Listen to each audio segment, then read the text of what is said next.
आगे बढ़ते हुए हमारा अगला टॉपिक है समांतर प्लेट संधारित्र, जिसे हम बोलते हैं पैरेलल प्लेट कंडेंसर। अब इससे संबंधित जो प्रश्न है वो इसी तरीके से एग्जाम में पूछा जाता है। समांतर प्लेट संधारित्र की धारिता का व्यंजक व्युत्पन्न कीजिए। तो हमें समांतर प्लेट संधारित्र की धारिता निकालना है। तो इसके पहले हम ये देख लेते हैं कि समांतर प्लेट संधारित्र आखिर होता क्या है। तो जैसा कि इसके नाम से स्पष्ट है, समांतर प्लेट होंगी, दो प्लेटें हो सकती हैं, वो एक दूसरे के कैसी होंगी, समांतर होंगी। अब ये प्लेटें या तो वर्गाकार हो सकती हैं या फिर वृत्ताकार हो सकती हैं, जो एक दूसरे के समांतर होंगी, लेकिन उन्हें संधारित्र बनाने की विधि अलग होती है। तो चलिए हम दो प्लेटों को यहाँ पे एक दूसरे के समांतर ले लेते हैं और उन्हें संधारित्र कैसे बनाया जाता है उसको भी देख लेते हैं। जैसे यहाँ पे हमने एक प्लेट ली और इसे हम नाम दे देते हैं प्लेट ए, और इस पर हमने प्लस आवेश दे दिया। तो हम पढ़ चुके हैं कि जितना अधिक हम आवेश देंगे उतना ही विभव बढ़ जाता है। तो इसका विभव बढ़ जाता है, लेकिन हमें धारिता बढ़ाने के लिए सूत्र C बराबर Q/V से विभव को कम करना होगा। लेकिन जब हम इस प्लेट को आवेश देते हैं तो इसका विभव तो बढ़ने लगता है, तो अब इस विभव को तो कम करना पड़ेगा। तो विभव को कम करने का उपाय क्या है, इसके पास एक दूसरी प्लेट रख देते हैं। तो इसके पास हम एक और प्लेट रखते हैं जिसे हम प्लेट B कहेंगे, और जैसे ही हम ये प्लेट B प्लेट A के पास रखते हैं तो चूँकि इसका पहले नेट चार्ज 0 था और इसमें प्लस माइनस बिखरे पड़े हुए थे सभी जगह, और जितने प्लस थे इस प्लेट में उतने ही माइनस थे।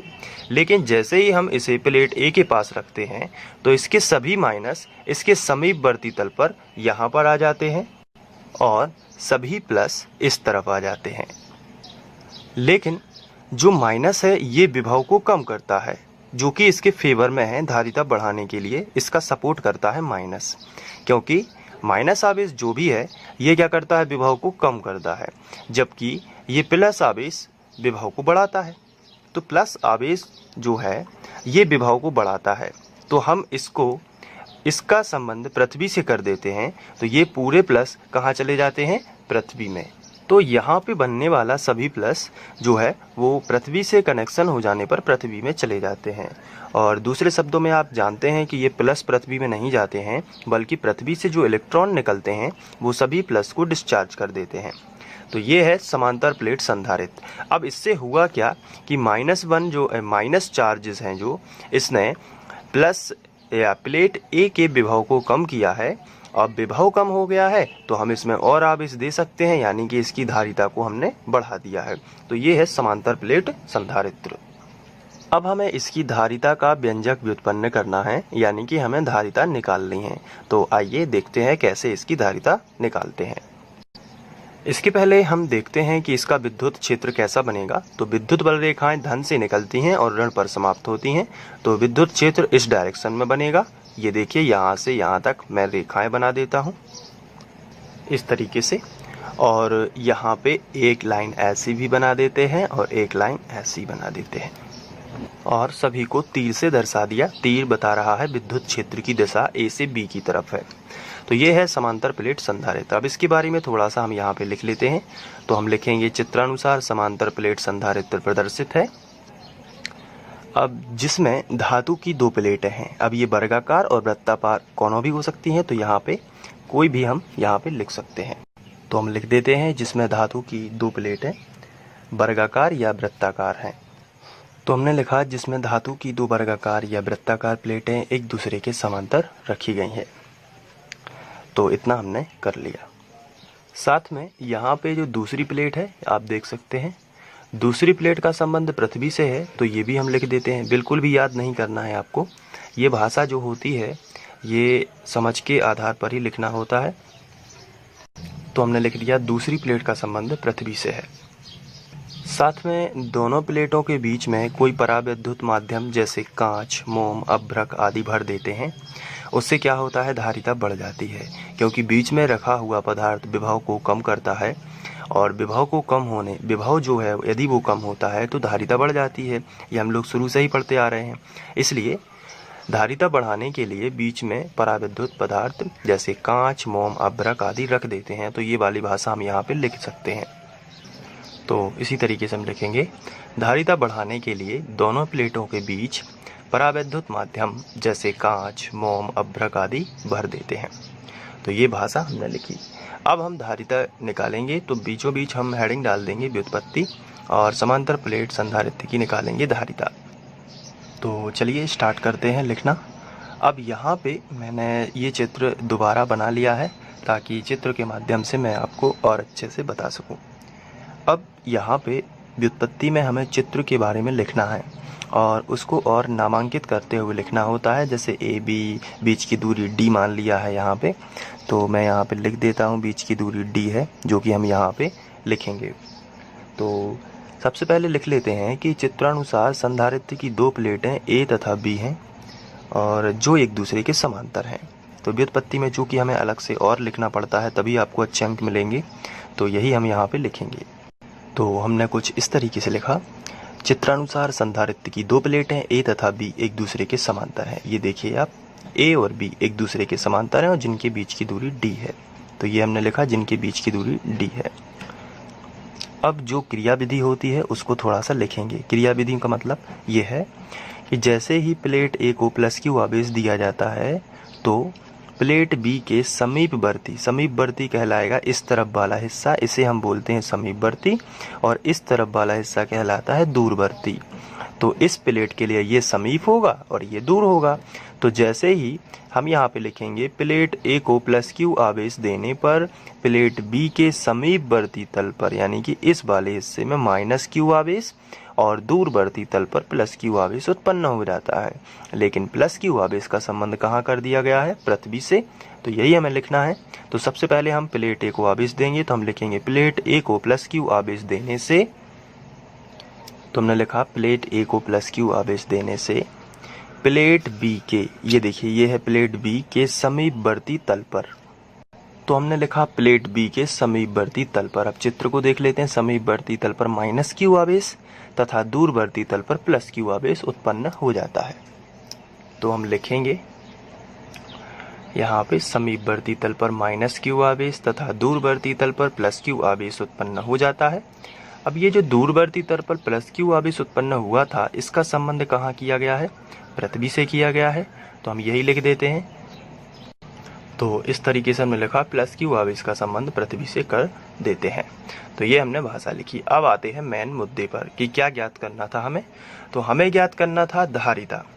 तो धारिता का फॉर्मूला होता है C बराबर Q बटे V। तो हमें जब भी धारिता निकालनी है तो हमें विभव निकालना पड़ेगा, और विभव का फॉर्मूला क्या होता है? विभव V बराबर तीव्रता गुणित विस्थापन। तो सबसे पहले क्या निकालना चाहिए? तीव्रता, क्योंकि जब आप तीव्रता निकाल लोगे तो विभव निकाल पाओगे, और विभव निकाल लोगे तो धारिता निकाल पाओगे। तो सबसे मेन बात क्या है? तो सबसे मेन बात तो है तीव्रता निकालिए। लेकिन तीव्रता तो किसी बिंदु पर निकलती है, इसलिए हमने ये जो चित्र बनाया हुआ है इसमें बीचों बीच हम मान लेते हैं कि कोई बिंदु P है जिस पर विद्युत क्षेत्र की तीव्रता हम निकाल लेंगे।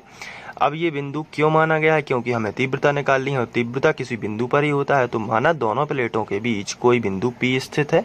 ये वाली भाषा हमें और जोड़नी पड़ेगी। तो चलिए हम लिखते हैं, माना दोनों प्लेटों के बीच कोई बिंदु P स्थित है। तो यहाँ पे हमने लिखा माना दोनों प्लेटों के बीच कोई बिंदु P स्थित है, और ये देखिए दोनों प्लेटों के बीच में P। तो प्लेट A के कारण भी इस पर कुछ तीव्रता होगी, प्लेट B के कारण भी इस पर कुछ तीव्रता होगी। तो चलिए हम प्लेट A के कारण सबसे पहले निकालते हैं। तो हम यहाँ पे हेडिंग डाल देंगे प्लेट A के कारण बिंदु P पर तीव्रता, और ये तीव्रता जो है इसे हम E1 नाम दे देते हैं, क्योंकि प्लेट B के कारण जो होगी वो E2 नाम हो जाएगा उसका। तो E1 जो है, अब ये तीव्रता कैसे आएगी? तो अनंत समतल चादर के कारण जो हमने तीव्रता का व्यंजक किया हुआ था उसमें जो आंसर आया था वही यहाँ पे तीव्रता होगी, और उसका जो आंसर आया था वो आया था सिग्मा अपॉन 2 एप्सिलॉन 0। तो यही उसका आंसर है, लेकिन बीच में परावैद्युत माध्यम भरा हुआ है तो K लगा देंगे, और ये प्लेट A के कारण बिंदु P पर तीव्रता होगी। और ये अलग से नहीं आया है, ये अनंत समतल चादर का जो हमने व्यंजक किया हुआ था वहीं से ये आया है। तो ये आपको ध्यान रखना पड़ेगा यहाँ पे, सिग्मा अपॉन 2 एप्सिलॉन 0 के। तो ये है प्लेट ए के कारण। अब हमें प्लेट बी के कारण निकालना है, तो इसके लिए हम E2 से दर्शा देते हैं। और E2 बराबर जो प्लेट ए के कारण थी वही प्लेट बी के कारण रहेगी, क्योंकि दोनों बराबर हैं। तो 2 एप्सिलॉन 0 के। अब इसलिए परिणामी तीव्रता निकालेंगे, यानी कि टोटल बिंदु पी पर है कितनी तीव्रता। परिणामी तीव्रता को हम E से दर्शा देंगे और E बराबर होगा E1 प्लस E2। तो E बराबर E1 का मान भी उतना ही है सिग्मा बटे 2 एप्सिलॉन 0 के, और E2 का मान भी उतना ही है सिग्मा बटे 2 एप्सिलॉन 0 के। चलिए यहाँ पे एलसीएम ले लेते हैं। E बराबर एलसीएम आएगा 2 एप्सिलॉन 0 के, क्योंकि दोनों एक सा ही है तो यहाँ पे आ जाएगा। और जब यहाँ पे एलसीएम आएगा तो ये और ये कैंसिल, तो ऊपर बचा सिग्मा, प्लस ये और ये कैंसिल, तो फिर ऊपर बचा सिग्मा। तो E बराबर मिलेगा एक सिग्मा और एक सिग्मा, टोटल 2 सिग्मा और बटे 2 एप्सिलॉन 0 के। 2 से 2 कैंसिल हो जाएंगे, तो परिणामी तीव्रता E बराबर मिलेगी सिग्मा बटे एप्सिलॉन 0 के। ये तीव्रता निकाल ली है। तीव्रता क्यों निकाली है? क्योंकि अगर हमें तीव्रता पता होगी तो हम विभवांतर निकाल पाएंगे। क्यों? क्योंकि विभव का जो सूत्र होता है वो होता है तीव्रता गुणित विस्थापन। तो तीव्रता निकाल चुके हैं, अब विभव निकाल लीजिए। लेकिन हम यहाँ पे विभव को विभवांतर कहेंगे, क्योंकि यहाँ पर प्लेट जो है 2 हैं। तो प्लेट ए का विभव और प्लेट बी का विभव अलग अलग होगा, जिसके कारण दोनों के बीच में विभवांतर बनेगा। इसलिए हम यहाँ पे विभव ना हेडिंग डाल देंगे विभवांतर। और विभवांतर में प्लेट ए का विभव में से प्लेट बी के विभव को घटा देंगे तो विभवांतर आएगा, क्योंकि प्लेट ए का विभव ज़्यादा होगा। अब विभवांतर का फॉर्मूला क्या होता है? तीव्रता गुणित विस्थापन, यानी कि E गुणित D, तीव्रता गुणित विस्थापन। लेकिन E का मान कितना है? सिग्मा बटे एप्सिलॉन 0 के। ये E का मान है और D साथ में है तो D ऊपर ही लिख देते हैं, ये हो गया गुणा। तो आया सिग्मा D बटे एप्सिलॉन 0 के। अब यहाँ पे सिग्मा को हटाने की बारी है। तो सिग्मा का जो सूत्र होता है उसके बारे में चर्चा कर लेते हैं। तो एक्चुअली में Q का जो फॉर्मूला होता है वो होता है आवेश सिग्मा इंटू ए। ये हमने यहाँ पे पृष्ठीय आवेश घनत्व में पढ़ा हुआ था। तो जो टोटल आवेश होगा वो सिग्मा इंटू ए के बराबर होता है। तो ये आपको यहाँ पे इस चीज़ का भी ध्यान रखना पड़ेगा कि सिग्मा को हटाना है। तो सिग्मा का मान क्या होगा? जब Q बराबर सिग्मा इंटू ए है तो सिग्मा का मान क्या होगा? Q बटे ए। Q ज्यों का त्यों, ये A जो है गुणा में है तो बटे में आ जाएगा। तो Q बटे ए बराबर कितना होगा? सिग्मा। और ये चीज़ हम पृष्ठीय आवेश घनत्व में पढ़ चुके हैं। तो देखिए पुरानी चीज़ें सभी याद रखना है, क्योंकि यहाँ पे सब अप्लाई होती हैं। तो ये और ध्यान भी रखना होता है कि कहाँ कहाँ पे अप्लाई होती हैं। तो ये प्रैक्टिस से आएगा, आप एक बार इसको करके देखिए तो ये आप पे बनने लगेगा। तो Q बटे ए आ जाएगा सिग्मा, यानी कि सिग्मा की जगह पर हम क्या लिख सकते हैं? Q बटे ए। तो चलिए इसी को हम आगे बढ़ाते हैं और यहाँ पे लिखेंगे सिग्मा की जगह पर Q और बटे ए। तो नीचे आ जाएगा A और एप्सिलॉन और ऊपर D रहेगा ज्यों का त्यों, और एप्सिलॉन 0 के नीचे का नीचे ज्यों का त्यों। बाकी सिग्मा की जगह पर क्या आ गया? Q बटे ए। तो ये हो गया विभवांतर VA माइनस VB। अब विभव मिल गया है तो हम धारिता निकाल लेंगे। चलिए धारिता निकालते हैं। तो धारिता का फॉर्मूला C बराबर Q बटे V। तो Q ज्यों का त्यों और V जो है उसकी जगह पर हम यहाँ पे लिखना चाहिए VA माइनस VB, क्योंकि विभवांतर का फॉर्म इस तरीके से है। तो Q VA माइनस VB का हम यहाँ पे रख देंगे मान, जो कि है QD। ये देखिए VA माइनस VB की जगह पर हम क्या लिख सकते हैं? QD बटे A एप्सिलॉन 0 के। तो A एप्सिलॉन 0 के। अब ये बटे के बटे में है इतना हिस्सा, तो इसको पलट देते हैं। तो चलिए पलटते हैं। तो Q और इसको पलट देते हैं गुणा लगा के। A एप्सिलॉन 0 के, ये नीचे का पहुंच गया ऊपर और ऊपर का पहुंच गया नीचे। तो Q इंटू D, Q से Q कैंसिल, तो C का जो मान आएगा वो आएगा, यहाँ पे बचा है A एप्सिलॉन 0 के बटे D, और ये हो जाएगा फैरेड में। यही धारिता है। लेकिन अगर वायु या निर्वात है तो K की जगह पर 1 आ जाएगा। तो हम इसको यहाँ पे कर देते हैं। वायु या निर्वात में K बराबर 1, यानी K की जगह पर 1 आएगा तो C का मान कितना आएगा? A एप्सिलॉन 0 बटे D फैरेड। तो ये भी धारिता का एक व्यंजक ही है। तो यहाँ पे हमने ये यहाँ पे लिख देंगे। तो इसके बाद यदि बात की जाए धारिता बढ़ाने के लिए, तो दोनों प्लेटों का क्षेत्रफल क्या होना चाहिए? अधिक। तो आप यहाँ पे लिख सकते हो दोनों प्लेटों का क्षेत्रफल अधिक होना चाहिए, दोनों प्लेटों के बीच की दूरी कम होनी चाहिए, क्योंकि नीचे वाली जो चीज़ है उसे वहाँ पे कम लिखना है। और अगर इस फॉर्मूले की बात करें तो के का मतलब क्या होता है? परावैद्युतांक। तो अगर परावैद्युतांक अधिक होगा तो धारिता भी अधिक होगी। तो हम कुछ इस तरीके से लिख सकते हैं, धारिता बढ़ाने के लिए दोनों प्लेटों का क्षेत्रफल अधिक होना चाहिए, दोनों प्लेटों के बीच की दूरी कम होनी चाहिए और दोनों प्लेटों के बीच अधिक परावैद्युतांक वाला माध्यम होना चाहिए। तो इस तरीके से आपको लिखना है।